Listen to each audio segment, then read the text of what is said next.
جی تو اب ہم پڑھیں گے میم ساکن کے تفصیلی احکام، یعنی اب ان کو ڈیٹیل سے پڑھیں گے. ٹھیک ہے، ہم نے اجمالی پڑھ لیے تھے، اب ہم تفصیلی پڑھیں گے، ان کی تھوڑی ڈیٹیل میں جائیں گے. میم ساکن کے 3 احکام ہیں.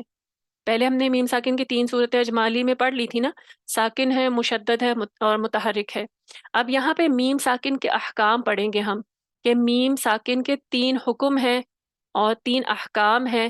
کون کون سی صورتوں میں ہوں گے، کب ہوں گے، وہ ہم پڑھتے ہیں. تو یہ احکام ہے 3. پہلا ہے ادغام، ادغام. دوسرا ہے اخفا، اور تیسرا ہے اظہار. ٹھیک ہے، تو سب سے پہلا ہم نے دیکھا ہے ادغام. ادغام کو دیکھتے ہیں سب سے پہلے. ادغام کا لغوی معنی کیا ہے؟ داخل کرنا، ملانا. ٹھیک ہے، مدغم جیسے کہتے ہیں، مدغم کرنا کسی چیز میں. مرج کرنا جسے کسے کہتے ہیں نا، کسی چیز کو مرج کرنا، ایک چیز کو دوسرے کے اندر مرج کر دینا، داخل کر دینا، ملا دینا. ٹھیک ہے، تو یہ ہے اس کا لغوی معنی. اصطلاحی معنی کیا ہے؟ مدغم کو مدغم فیہ میں اس طرح داخل کرنا کہ دونوں ایک ساتھ مشدد ادا ہوں. اب سب سے پہلے دیکھتے ہیں مدغم کیا ہے اور مدغم فی کیا ہے. مدغم جس کو داخل کیا جائے گا، اور مدغم فی جس میں داخل کیا جائے گا. ٹھیک ہے، ایک لیٹر کو دوسرے لیٹر میں ادغام کریں گے نا، تو جس کو کریں گے اس کا نام مدغم ہوگا، اور جس کے اندر کریں گے مرج، یعنی داخل کریں گے، اس کو کہتے ہیں مدغم فی. ٹھیک ہے، تو مدغم حرف کو مدغم فی حرف میں اس طرح داخل کرنا کہ دونوں ایک ساتھ مشدد ادا ہوں. اب آپ دیکھیں، ہم نے پہلے پڑھا تھا کہ مشدد حرف کے اندر 2 حروف ہوتے ہیں. اب یہاں پر ہم دیکھیں گے کہ ادغام اس طریقے سے ہو گیا ہے کہ ان کے اوپر ایک علامت آ گئی ہے، کیونکہ اب ادغام ہوا ہے تو ان کے اندر ایک جماؤ ہوگا، ان کو ایسے عام حرف کی طرح لائٹ نہیں پڑا جائے گا. ادغام ہوگا تو اس کی وجہ سے کیا ہوگا، اس پر تشدید کی علامت آ جائے گی، وہ مشدد ہو جائیں گے. تو یہ ڈیفینیشن آپ نے خاص طور پہ یاد رکھنی ہے. مدغم کو مدغم فی میں، اب ان مشکل الفاظ پہ نہیں جانا آپ نے. مدغم یعنی جس حرف کو داخل کیا جائے گا، مدغم فی جس حرف میں داخل کیا جائے گا. ٹھیک ہے، مدغم کو مدغم فیہ میں اس طرح داخل کرنا کہ دونوں ایک ساتھ مشدد ادا ہوں. یعنی اب ادغام ہوگا تو پھر اس کے اوپر علامت آ جائے گی مشدد کی، مضبوطی آ جائے گی. فائدہ کیا ہے؟ فائدہ یہ ہے کہ میم ساکن کے بعد اگر میم آ جائے، ہم نے کیونکہ میم کے احکام پڑھ رہے ہیں نا، تو ہم نے جو پڑھا تھا کہ غنہ کب ہوگا، تو ہم نے دیکھا تھا میم کے بعد میم آ جائے یا با آ جائے. تو اب ہم پہلے قاعدہ ادغام کا پڑھ رہے ہیں، تو اب ہمیں میم کے بعد میم کی کنڈیشن دی جا رہی ہے. ٹھیک ہے، میم ساکن کے بعد اگر میم آ جائے، میم ساکن کے بعد، اب ساکن کا حرف جو ہے نا، یہ لفظ یاد رکھنا ہے آپ نے، متحرک میں نہیں یہ والی کنڈیشن ہوگی. ٹھیک ہے، میم ساکن کے بعد اگر میم آ جائے تو ادغام ہوگا، اور اس ادغام کو ادغام مثلین صغیر کہتے ہیں. ٹھیک ہے، میم ساکن کے بعد اگر میم آ جائے، ساکن حرف میم تھا، اس کے بعد اگلا لیٹر بھی جو ہے وہ میم آ گیا، تو اب پہلے میم کو دوسرے میم میں داخل کر دیں گے. پہلا میم کیا ہوگا؟ میم ساکن ہوگا مدغم، اور جو دوسرا میم ہے متحرک، اس کو کیا کہیں گے؟ مدغم فی، کیونکہ پہلے میم ساکن کو ہم نے دوسرے میم میں داخل کیا ہے متحرک میں. تو اب کیا ہوگا؟ مدغم جو ہے وہ مدغم فی میں داخل ہو جائے گا، پہلا میم ساکن دوسرے میم میں داخل ہوگا، تو دونوں پھر مشدد ہو جائیں گے، ادغام ہوگا، اور تشدید کی علامت جو ہے اس پر پڑی جائے گی. یہ جو ادغام ہے اس کو کہتے ہیں ادغام مثلین صغیر. ٹھیک ہے، ادغام کا ہم نے پڑھ لیا، داخل کرنا. مثلین کسے کہتے ہیں؟ ایک جیسے. ٹھیک ہے، مثلین ہے ایک جیسے، صغیر چھوٹے. یعنی اس کی ایک ٹرم ہے، کیونکہ صغیر کہہ دیا گیا میم کو، آگے ہم نون کے قواعد میں پڑھیں گے، تو یہاں پہ اس کا نام جو ہے نا آگے بھی ادغام ہوگا، تو اس کو کبیر کہیں گے، یہاں پہ ہے صغیر. ٹھیک ہے، تو یہاں پہ اس کا نام ہمیں مل گیا. میم ساکن کے بعد اگر میم آ جائے تو ہم جو ادغام کریں گے اس ادغام کا نام ہے ادغام مثلین صغیر. ٹھیک ہے، جیسے ہمارے سامنے مثالیں ہیں، الیکم مرسلون. دیکھیں، الیکم کے آخر میں کیا تھا؟ میم ساکن، اور مرسلون میم کے اوپر ضمہ ہے، مرسلون. اب پہلے میم کو پڑھنے کے لیے دوسرے میم ساکن ہے، اس کی اپنی کوئی حرکت نہیں ہے. کیا کرنا ہے ہم نے؟ اب پہلے میم کو دوسرے میم میں داخل کر دیں گے، یعنی پہلا میم مدغم ہے اور دوسرا میم مدغم فی ہے، تو اس کو آپس میں داخل کریں گے تو پھر یہ دونوں مشدد کی یعنی ایک ساتھ پڑھے جائیں گے مشدد حالت میں، اور ان پر غنہ ہو جائے گا. الیکم مرسلون ادغام ہے. اسی طریقے سے اگلی مثال دیکھیں، انتم مؤمنون. اب ہم اس کو انتم مؤمنون نہیں پڑھ سکتے کیونکہ میم ساکن ہے اور آگے پھر ہمیں میم مل رہا ہے مؤمنون میں، اور وہ بھی ضمہ کے ساتھ ہی ہے، یعنی اس کی اپنی حرکت جو ہے وہ ضمہ ہے. لیکن کیونکہ میم ساکن جو ہے وہ مدغم ہے اور مومنون کا میم جو ہے وہ مدغم فی ہے، تو پہلے کو دوسرے میں ہم نے داخل کر دیا تو یہاں پہ پھر غنہ ہو جائے گا، اور مؤمنون پہ اوپر مشدد کی علامت دے دی گئی اور ہم اس پر غنہ کریں گے. انتم مؤمنون، انتم مؤمنون. ٹھیک ہے، اب ہم اس کو انتم مؤمنون نہیں پڑھ سکتے، یہاں پہ ادغام مثلین صغیر ہوا ہے. ٹھیک ہے، دو ایک جیسے تھے، مثلین کا مطلب ہے جو ایک جیسے ہوں. ٹھیک ہے، ریزمبل کرتے ہیں. پھر اگلی مثال ہے ہمارے پاس فی قلوبہم مرض. قلوبہم کے آخر میں دیکھیں میم ساکن ہے، یہ مدغم ہے. اب ہم اس کو داخل کرنا پڑے گا، ادغام کرنا پڑے گا، کیونکہ اس کے آگے مرض میں بھی میم ہے. مثلین ہو گئے، ایک جیسے ہو گئے، تو ہم کیا کریں گے، ساکن کو متحرک میں داخل کریں گے اور اس پر تشدید کی علامت آ جائے گی اور غنہ کیا جائے گا. فی قلوبہم مرض، ہم مرض، یہ والی ادغام کی، پھر اس میں آواز آ گئی اور ادغام میں غنہ ہو گیا. ٹھیک ہے، تو یہ ہے ہمارے پاس کون سا قاعدہ، ادغام کا قاعدہ میم ساکن میں. ادغام کا قاعدہ، حکم ہے پہلا ادغام، اور اس میں میم ساکن میں کیسے کریں گے، ادغام مثلین صغیر کیسے ہوگا. میم ساکن کو جب میم ساکن کے بعد اگر میم آ گیا تو پھر کیا کریں گے، ادغام کریں گے. ٹھیک ہے، طریقہ ادغام کو کرنے کا ہمیں کیا بتایا جا رہا ہے یہاں پہ کتاب میں، پہلی میم کو دوسری میم کے ساتھ ملا کر ایک الف کے برابر غنہ کرنا. غنہ کی مقدار یاد رکھیں، ایک الف کے برابر غنہ ہوتا ہے. اگر آپ اس سے چھوٹا کریں گے تو بھی غلط ہے. بعض لوگ کیسے پڑھتے ہیں، علیکم مرسلون، علیکم مرسلون، جلدی سے ہلکا سا کر کے آگے نکل جاتے ہیں، یا پھر اتنا لمبا کر لیں، مبالغہ کر لیں، الیکم مرسلون، یہ بھی غلط ہے. یعنی آپ نے مقدار بڑھا دی، تو نہ کم کرنی ہے نہ زیادہ کرنی ہے، ہمیں مقدار بھی دی غنے کی ایک الف کے برابر. تو یہ ہے طریقہ ادغام کا، ادغام مثلین صغیر کا. پہلے میم ساکن کو دوسرے میم متحرک میں داخل کریں گے، ادغام ہو جائے گا، تو پھر کیا ہوگا، میم مشدد ہو جائے گا اور یہاں پر ادغام کے ساتھ ہم اس پہ غنہ کریں گے. یہاں تک آپ کو سمجھ آ گیا سب کو؟ کوئی کنفیوژن ہے تو پوچھ لیں. آ گیا. چلیے الحمدللہ. یہ ہے میم ساکن کا قاعدہ. ٹھیک ہے، یاد رکھیے گا، میم ساکن کا قاعدہ ہے اور اس میں ادغام ہوا ہے، اور ادغام کا نام ہے ادغام مثلین صغیر، یعنی دو میم اکٹھے ہوئے ہیں، پہلا میم ساکن تھا دوسرا متحرک تھا. اب ہم آتے ہیں دوسرے حکم کی طرف. دوسرا حکم ہمیں کیا بتایا گیا تھا، اخفا. اخفا، اخفا کا لغوی معنی ہے چھپانا. چھپانا، دیکھیں کوئی چیز خفیہ ہوتی ہے تو کیا ہوتی ہے، چھپایا جاتا ہے نا اس کو. جیسے راز خفیہ ہوتے ہیں تو ان کو چھپایا جاتا ہے. خفی، چھپے ہوئے کو کہتے ہیں خفی. ٹھیک ہے، تو لغوی معنی اخفا کا کیا ہے، چھپانا. اور اصطلاحی معنی کیا دیا گیا ہے کہ میم کی آواز کو ناک میں چھپا کر. اب یہاں چھپانے سے مراد کیا ہے، اب ہمیں بتایا جا رہا ہے کہ میم کی آواز کو ناک میں چھپا کر اظہار اور ادغام کی درمیانی کیفیت کے ساتھ ادا کیا جائے گا. بین الاظہار و ادغام، میم کی آواز کو ناک میں چھپایا جائے گا اور بین الاظہار و ادغام ادا کیا جائے گا، اظہار اور ادغام کی درمیانی کیفیت کے ساتھ. اب دیکھیں، ادغام تو ہم ابھی پڑھ آئے ہیں نا کہ ہم نے کیا کرنا ہے، اچھے طریقے سے ناک میں آواز کو لے کے جانا ہے، دباؤ پیدا کرنا ہے. مشدد ہے نا تو دباؤ بھی پیدا ہوگا. اور اظہار میں کیا ہوتا ہے، نہ کوئی دباؤ ہوتا ہے نہ کوئی غنہ ہوتا ہے. تو اخفا میں اس کی ایک درمیانی کیفیت آتی ہے، یا نہ تو بہت دباؤ ہوتا ہے اور نہ مکمل اظہار ہوتا ہے، آواز کو بس ناک میں چھپا لیا جاتا ہے.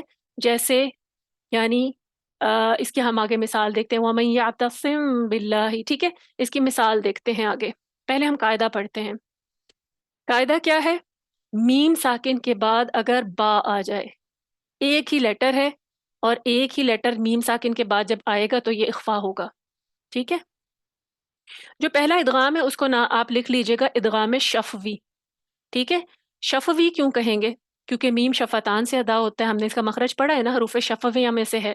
تو پہلا جو ادغام ہے، ادغام مثلین صغیر، اس کو آپ ادغام شفوی بھی کہہ سکتے ہیں، لیکن آپ کیونکہ بنیادی قواعد میں اس کو پڑھ کے آئے ہیں، ہمیں ایک نیا نام دیا گیا ہے، آپ نے زیادہ اس کو بھی یاد رکھنا ہے، ادغام مثلین صغیر، ٹھیک ہے؟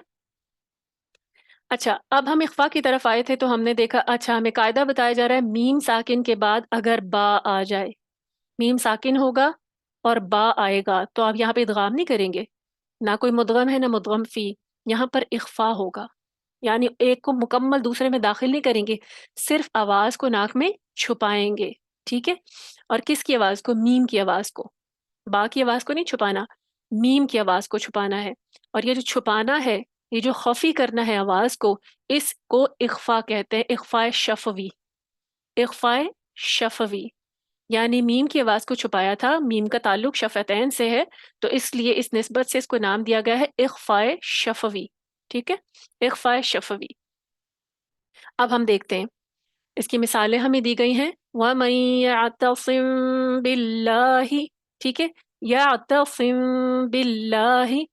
اچھا ایک چیز ذہن میں رکھیے گا، یہاں پر غنہ تو ہوتا ہے، لیکن غنہ، یہ جو اخفا ہے نا، یعنی غنہ کا نام دیا جائے گا، لیکن جو اخفا ہے آواز میں، آواز کو ناک میں چھپانا، تو میم کے لیے ہونٹوں کو مضبوطی سے بند نہیں کیا جائے گا، ٹھیک ہے؟ اخفاء شفوی میں ہونٹوں کو، جیسے ادغام میں ہونٹوں کو مضبوطی سے بند کر لیا جاتا نا، الیکم مرسلون، مضبوطی تھی، اخفا میں مشدد نہیں ہوگا اور یہاں پہ مضبوطی نہیں ہوگی، تو ہونٹوں کو مضبوطی سے بند نہیں کرنا اخفاء شفوی کرتے ہوئے، تو ہم کیسے پڑھیں گے؟ مضبوطی نہیں لائیں گے، ہونٹوں کو مضبوطی سے بھینچ کے بند نہیں کریں گے، وَمَن يَعْتَصِم بِاللَّهِ، باللہ نرمی سے ملانا ہے، ٹھیک ہے؟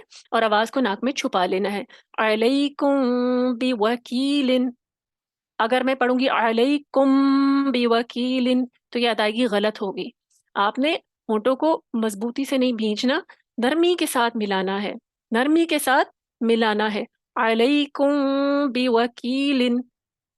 اسی طریقے سے فَاحْكُم بَيْنَهُم بِالْمَعْرُوفِ، دو اخفاء شفوی آ گئے، تو یہ ہے اخفاء کا قاعدہ، ٹھیک ہے؟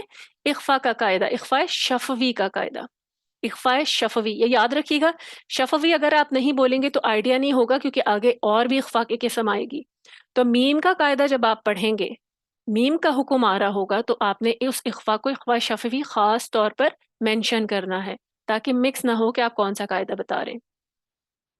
اب ہمیں اس کا طریقہ بھی دیا گیا ہے، ٹھیک ہے؟ طریقہ کیسے کرنا ہے اخفاء، میم کو ادا کرتے وقت دونوں ہونٹوں کے خشکی والے حصے کو، کیونکہ دیکھیں میم خشکی والے حصے سے ادا ہوتا ہے نا، جس کو بری بھی کہتے ہیں، تو میم کو ادا کرتے وقت دونوں ہونٹوں کے خشکی والے حصے کو نرمی کے ساتھ ملا کر، نرمی کے ساتھ ملا کر، نرمی والا حصہ نہیں لکھیں گے، نرمی سے ملا کر کیا کریں گے؟ بقدر ایک الف غنہ کریں گے، بقدر ایک الف غنہ کریں گے، ہم نے پڑھا تھا غنہ کی مقدار ایک الف کے برابر ہوتی ہے، یعنی بھی، یعنی یہاں پہ ہم نے میم کو نرمی سے ملایا، میم کو ادا کرتے وقت ہونٹوں کو خشکی والے حصے کو نرمی سے ملایا اور بقدر ایک الف ہم نے غنہ کر لیا، اور پھر کیا کرنا ہے؟ ہم نے میم ادا کر لیا، اب باقی باری آئے گی، تو پھر ہونٹوں کے کھلنے سے پہلے تری والے حصے سے با کو سختی سے ادا کریں گے، کیسے؟ ہم نے اس کی مثال پڑھی ہے، وَمَن يَعْتَصِم بِاللَّهِ، اب با کے لیے تو ہمیں کیا کرنا پڑے گا؟ با کے لیے ہمیں ہونٹوں کے گیلے والے حصے کو استعمال کرنے پڑے گا، کیونکہ اس کا تعلق کہاں سے ہے؟ باہری ہے، وہ ہونٹوں کے گیلے حصے سے ہے، تو پہلے میم کو ادا کریں گے نرمی سے، پھر ایک الف کے برابر غنہ کریں گے، اور پھر ہم نے کیا کرنا ہے؟ ادائیگی کرنی ہے با کی، اور وہ ہونٹوں کے کھلنے سے پہلے تری والے حصے سے، کیونکہ دیکھیں یہ ایک ہی مقام سے تعلق رکھتے ہیں، دونوں شفتین سے، ان کا مخرج جو ہے دونوں کا حروف شفویہ ہیں یہ دونوں، تو پھر کیا کرنا ہے؟ میم میں نرمی آ گئی، خشکی کا حصہ آ گیا، خشکی والا حصہ، وہاں سے ہم نے غنہ کر دیا، اور پھر ہونٹوں کے کھلنے سے پہلے، کیونکہ ہونٹوں کے بند ہونے سے ہی ادا ہوتا ہے لیکن گیلے حصے سے ادا ہوتا ہے، تو کھلنے سے پہلے ہم نے کیا کرنا ہے؟ تری والے حصے سے با کو بھی ادا کرنا ہے، سختی سے، بھینچنا نہیں ہے، یعنی مضبوطی ہوگی، بھینچتے ہوئے نہیں، تو ہم نے پھر وہاں سے امبا، یعنی اس طریقے سے پھر ادا کرنا ہے، وَمَن يَعْتَصِم بِاللَّهِ، ٹھیک ہے؟ باللہ، اب اس میں ڈھیلا پن نہیں ہوگا، اس میں نرمی نہیں ہوگی، با کو کیا کریں گے؟ مضبوطی سے ادا کریں گے، تو یہ ہے اخفا کا طریقہ. دوسرا حکم بھی ہمارا مکمل ہو گیا. میم ساکن کے ہمیں 3 حکم دیے گئے تھے. ایک ادغام، تو ہم نے دیکھا اس میں ادغام مثلین صغیر کو میم ساکن کے بعد با آ جائے، سوری میم آ جائے تو ٹھیک ہے. پھر ہم نے اخفا کا دوسرا حکم دیکھا. اخفا کا معنی تھا چھپانا، اور چھپانے میں ہم نے کیا دیکھا کہ میم ساکن کے بعد اگر با آ جائے تو پھر کیا کریں گے، آواز کو ناک میں چھپائیں گے، ایک الف کے برابر غنہ کریں گے، اور اخفا کا طریقہ بھی ہمیں بتا دیا گیا. اب تیسرا حکم دیکھیں، اظہار. اظہار، اظہار کس سے ہے؟ ظاہر کرنے سے. ٹھیک ہے، اظہار کا لغوی معنی ہے ظاہر کرنا، پرومیننٹ کر دینا، کلیئر کرنا، یعنی کلیئر کر کے پڑھنا، کوئی چیز اس میں چھپی ہوئی نہ ہو، کوئی چیز اس میں غنہ کی کیفیت نہ ہو. اصطلاحی معنی کیا ہے؟ میم کو اس کے مخرج سے بغیر غنہ کے تمام صفات کے ساتھ ادا کرنا. ٹھیک ہے، تمام صفات کے ساتھ بغیر غنہ کے ادا کرنا، یہ ہے میم اظہار کا اصطلاحی معنی. فائدہ کیا ہے؟ میم ساکن کے بعد اگر میم اور با کے علاوہ کوئی حرف آ جائے تو دیکھیں میم ساکن کے قواعد میں ہمیں زیادہ محنت نہیں کرنی پڑے گی. ادغام میں میم ساکن کے بعد میم کو دیکھنا ہے، اگر میم آ گیا تو ادغام شفوی ہو جائے گا، ادغام مثلین صغیر جسے کہتے ہیں. اور میم ساکن کے بعد با آ گیا تو پھر کیا ہوگا، اخفاء شفوی ہو جائے گا. اور اس کے علاوہ جتنے بھی حروف آ جائیں گے، ٹھیک ہے، اظہار کے قاعدے میں کیا ہے، میم ساکن کے بعد اگر میم اور با کے علاوہ کوئی اور حرف آ جائے، کوئی بھی حرف آ جائے، 2 ہم نے ادھر مائنس کر لیے تو پھر ایک میم ہے، اور پھر اس کے بعد کیا تو ہم اس کے بعد 25 رہ جائیں گے. ٹھیک ہے، تو کوئی بھی حرف آ جائے تو وہاں اظہار ہوگا، اظہار ہوگا، آواز کو ظاہر کر کے پڑھیں گے، کوئی اس میں غنہ کی کیفیت نہیں ہوگی، کوئی ناک میں آواز کو نہیں لے کے جانا. اور اس اظہار کو کہتے ہیں اظہار شفوی. شفوی کس وجہ سے؟ شفتین کی نسبت سے. ٹھیک ہے، کیونکہ میم کا قاعدہ ہم پڑھ رہے ہیں تو اس وجہ سے میم اپنے شفتین کے حصے سے ادا ہوگا، اپنے مخرج سے، اور اسے اظہار شفوی کہتے ہیں. اب ہمارے سامنے اظہار شفوی کی بہت ساری مثالیں دی گئی ہیں، پورا چارٹ دیا گیا ہے. ٹھیک ہے، اس میں سارے حروف جو ہیں وہ بتا دیے گئے ہیں میم اور با کے علاوہ، اور یہ سب قرآن مجید کی مثالیں ہیں، انہیں آپ نے خود دیکھنا ہے. ٹھیک ہے، اور ان کو ادا کرنا ہے آپ نے بغیر غنہ کے، بغیر اخفا کے. ٹھیک ہے، یہ اظہار شفوی کی مثالیں ہیں. تو یہ جو ہیں آپ ادا کریں گے، ان کو پڑھیں گے اظہار کے ساتھ. ایک دو لوگوں سے میں پڑھوا لیتی ہوں، تھوڑا آئیڈیا ہو جائے گا. ٹھیک ہے، جی فاخرہ آپ پڑھیں حمزہ پہلی مثال.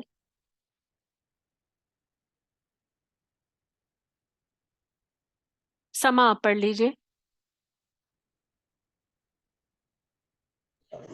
حمزہ والا. جی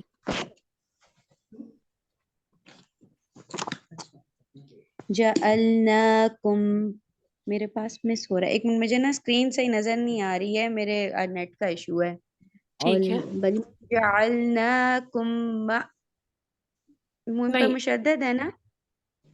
جی، اس کے بعد حمزہ ہے نا میم ساکن کے بعد، کیسے ادا کریں گے اس کو؟